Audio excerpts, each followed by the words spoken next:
Space is vast, yet collisions are commonplace. Gas and dust electrostatically flock together.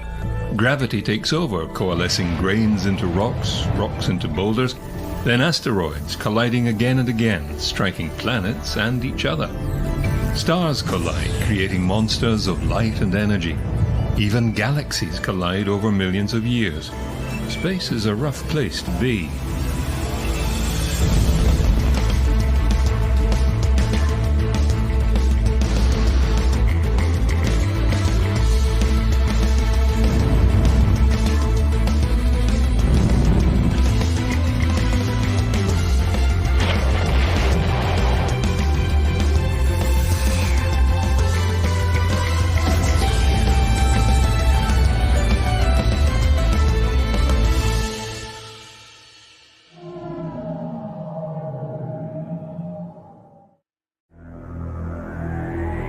That peaceful night sky cloaks a hidden danger. It might appear bejeweled, docile and permanent, but if you look closely you can see things happening, violent things.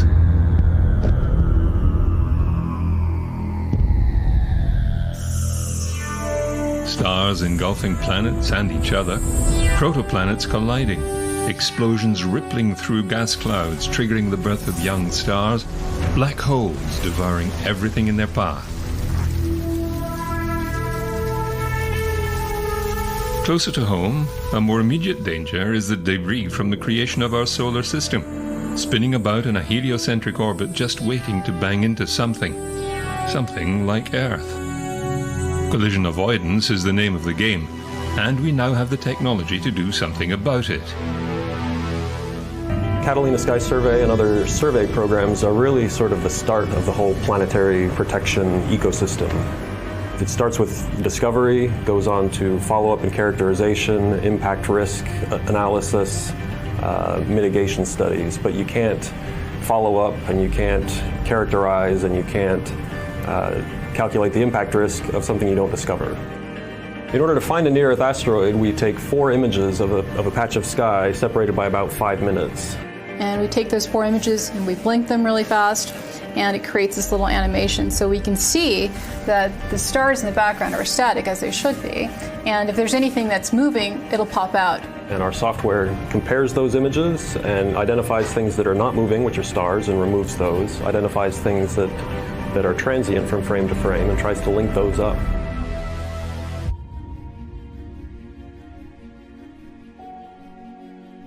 We've probably seen about 1 million asteroids in the last 7 years that the Pan-STARRS has been operating. It's like picking a needle out of a haystack. We're looking for distinctive motion, and when we see distinctive motion in asteroids, we report them to the Minor Planet Center. The Minor Planet Center is the sort of world clearinghouse for near-Earth asteroids. The Center for NEO Studies takes the observations from the Minor Planet Center and computes the high-precision orbits that we use to make predictions. CNEOS is also kind of an early warning system for newly discovered asteroids. We take the early data and we compute whether or not that asteroid could hit the Earth. If there's a chance, we'll send out an early warning, an alert for follow-up observations so that we can get more data, and then we would know perhaps whether it can hit the Earth or not. Asteroid impacts are a fact of life. The Earth has been impacted by asteroids continually through its history. We saw in 2013 in Russia, a fairly small, by the standards of what we're finding, asteroid did hit the Earth. I feel a little bit like a guardian of the planet and doing my bit to try to protect people. It is a long-term process. It's going to take many, many years to find all of the dangerous asteroids. The goal is to find near-Earth asteroids before they find us.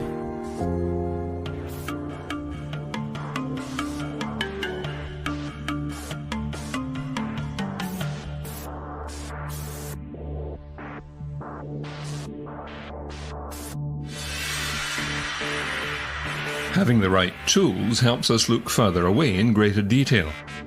The Hubble Space Telescope was one such tool that was able to capture the first spectacular impact seen in our solar system.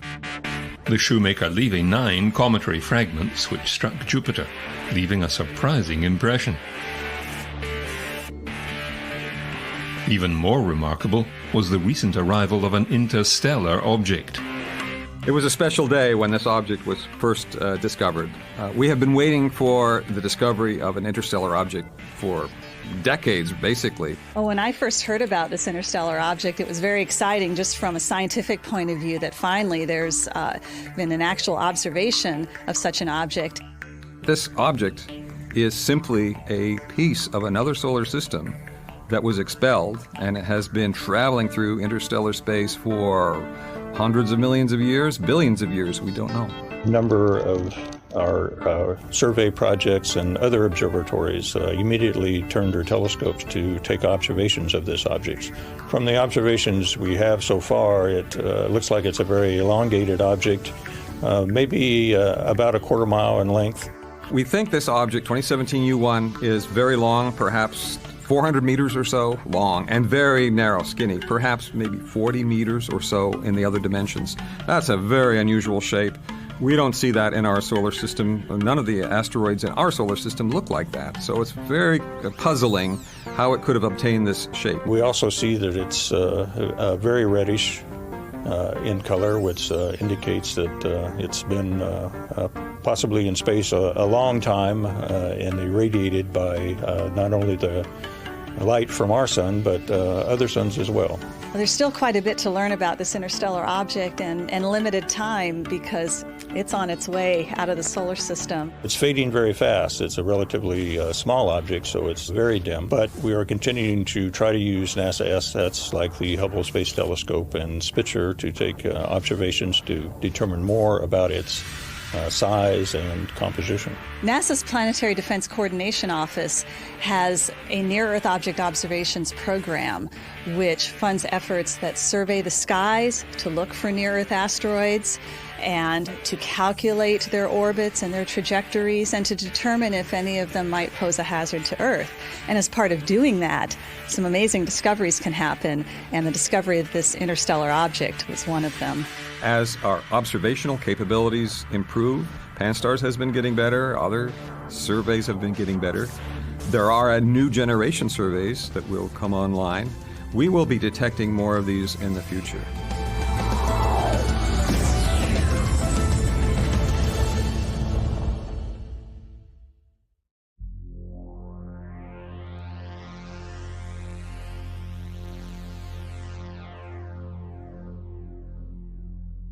New observatories are being constructed.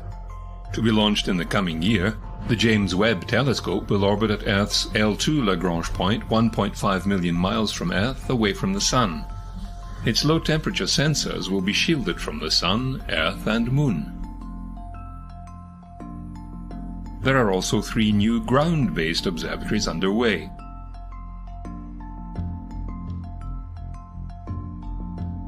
A multinational project being built in Hawaii, the 30-meter telescope, or TMT, will use 492 hexagonal elements, each about 1.44 meters, to construct a single primary mirror of 30 meters diameter.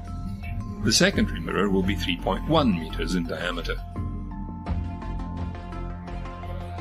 The largest of all will be Europe's Extremely Large Telescope, or ELT. The primary mirror consists of 798 segments, each 1.4 meters wide, but only 50 millimeters thick, with a light collecting area of 978 square meters.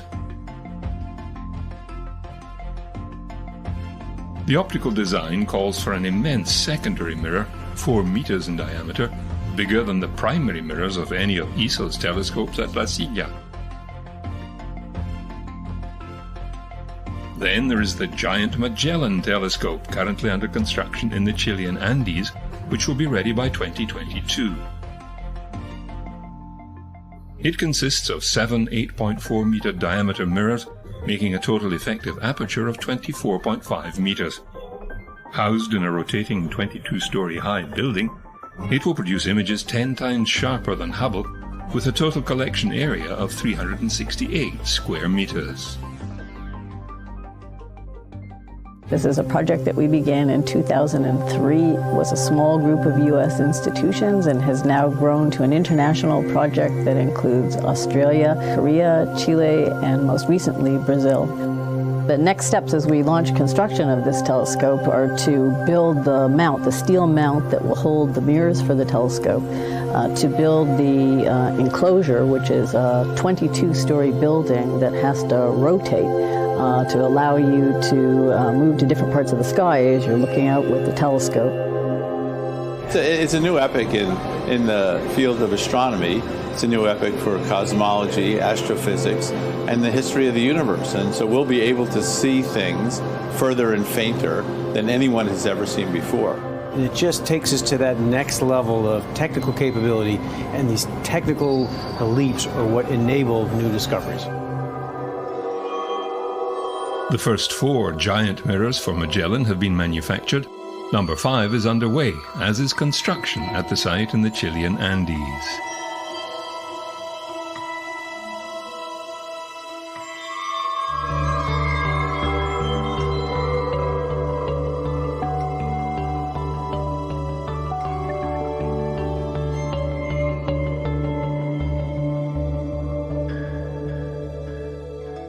GMT is really an exciting thing because we know that over the last 400 years that telescopes have gotten bigger, and that has allowed us to see things with better detail and to see fainter things and to figure out what the history of the universe has been. Our technology for doing this is getting better and better. We're able to build big mirrors, and we know how to do this. We know how to build GMT. We know how to build its individual mirrors and put them together.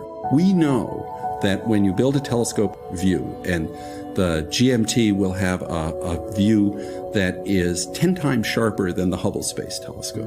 And when you build a telescope that collects more light, and the GMT will collect 100 times as much light as the Hubble Space Telescope does, that you are going to be able to do things that we can imagine and set out as our goals, to look at the history of the universe, how things have changed, find out more about the dark energy and the dark matter. Those are things that we know you can do. But I think the really exciting things will be things that we haven't yet thought of, that the new questions that will come. The other part that's really interesting about a big telescope on the ground is that you can change it. That is, you can change the instrument. So I think that even when we build the telescope, that won't be its final form. Those instruments will eventually be replaced by better ones that use the technology that's developed over the period from now to then.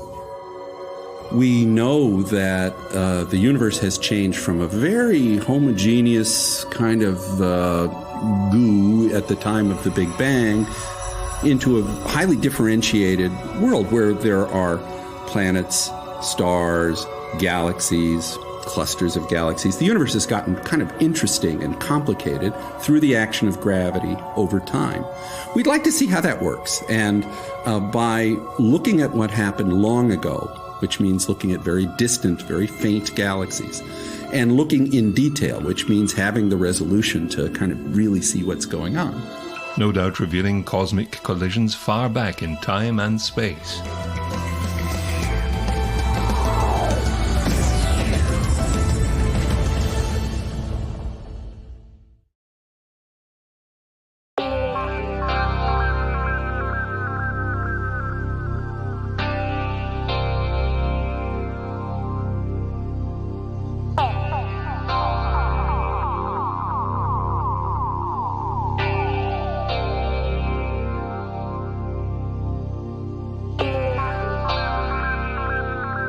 Not as close as the asteroid field, but still in our neighborhood, are other phenomena colliding in space.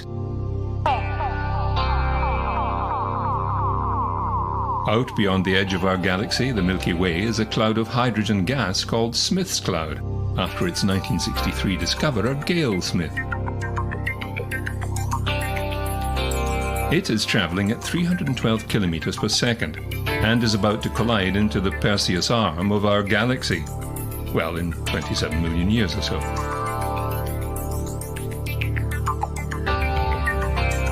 It was believed to have been ejected from the Milky Way some 70 million years ago. Why is still not known, but when it collides with the galactic arm, it will trigger a brilliant burst of star formation with enough gas to produce over 2 million stars.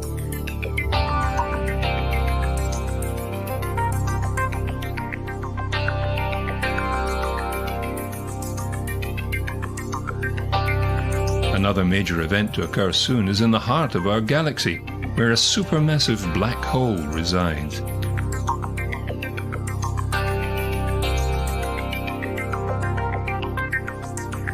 This black hole's mass is a hefty 4 million times that of the Sun.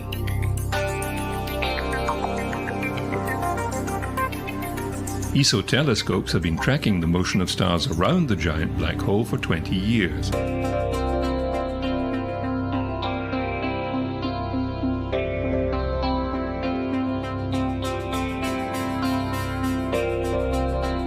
Although huge, it is currently supplied with little material and is not shining brightly. But that is about to change.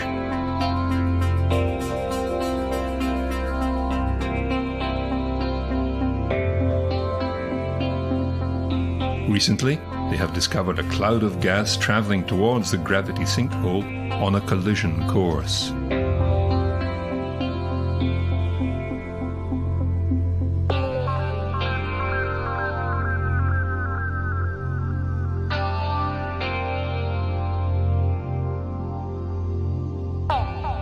The cloud consists mainly of hydrogen gas which we see anyhow in the galactic center all over the place.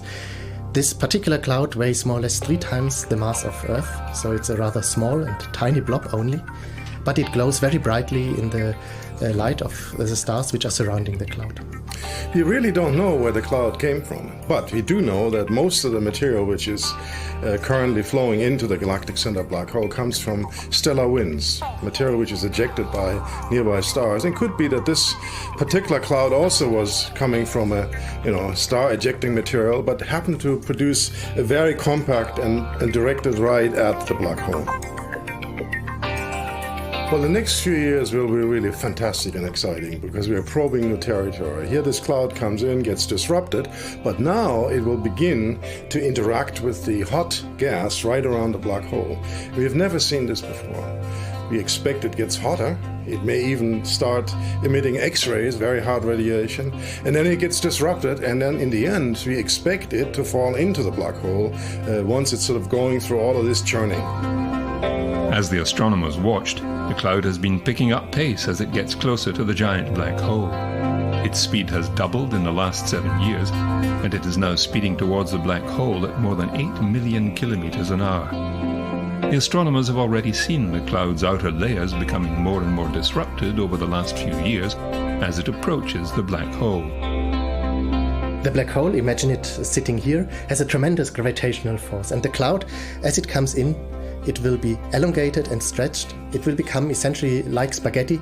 It will be elongated and falling into the black hole.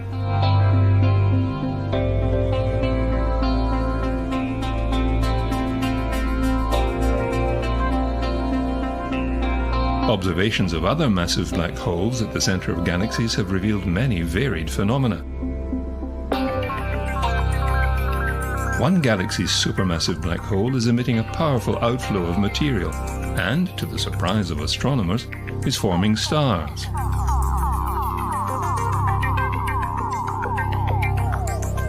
Results from ESO's Very Large Telescope are the first confirmed observations of stars forming in this kind of extreme environment. The discovery has many consequences for understanding galaxy properties and evolution. Black holes at the centers of galaxies still hold many secrets.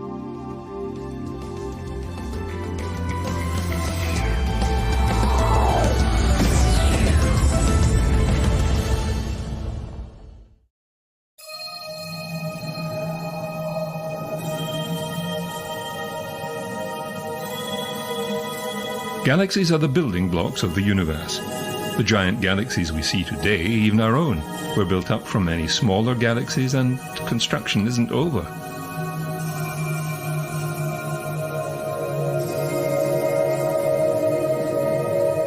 Today, full-grown galaxies approach and interact with each other. They may collide and eventually merge, growing larger and more influential.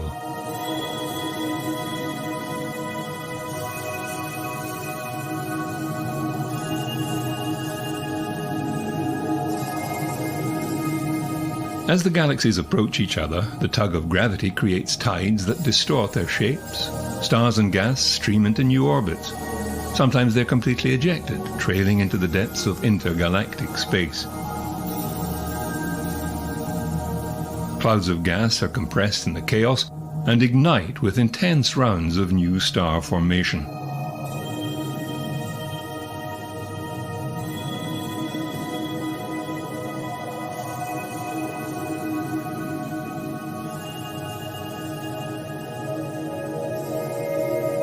Computer simulations have been conducted and, compared to actual images of galactic collisions, an uncanny resemblance.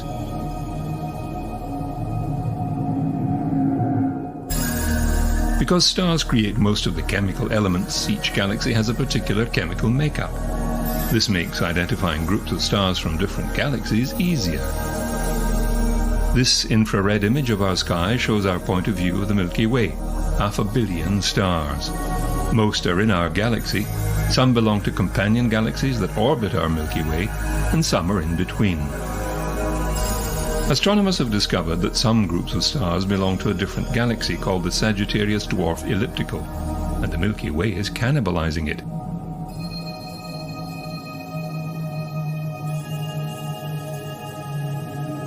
As the dwarf galaxy passes through the Milky Way's disk, gravitational tides stretch the dwarf stars into long streams that wrap around the galaxy's orbit.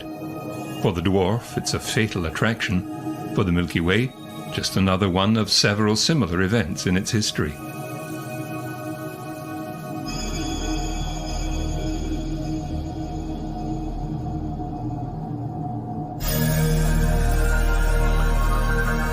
But something much bigger is headed our way. M31, the Andromeda Galaxy.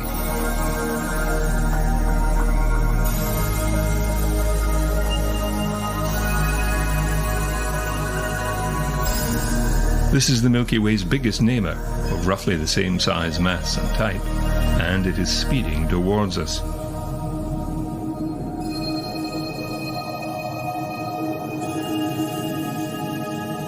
Astronomers say the crash will begin in about 2 billion years. Supercomputer simulation shows how the event may unfold over billions of years.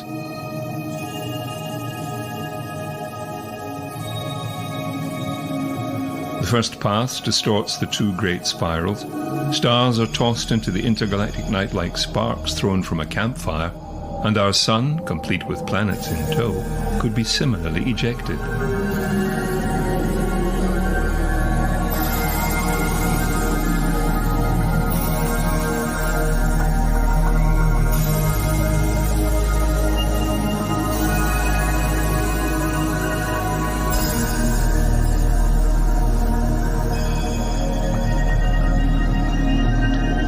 Gravity will eventually merge Andromeda and the Milky Way into a bigger single entity.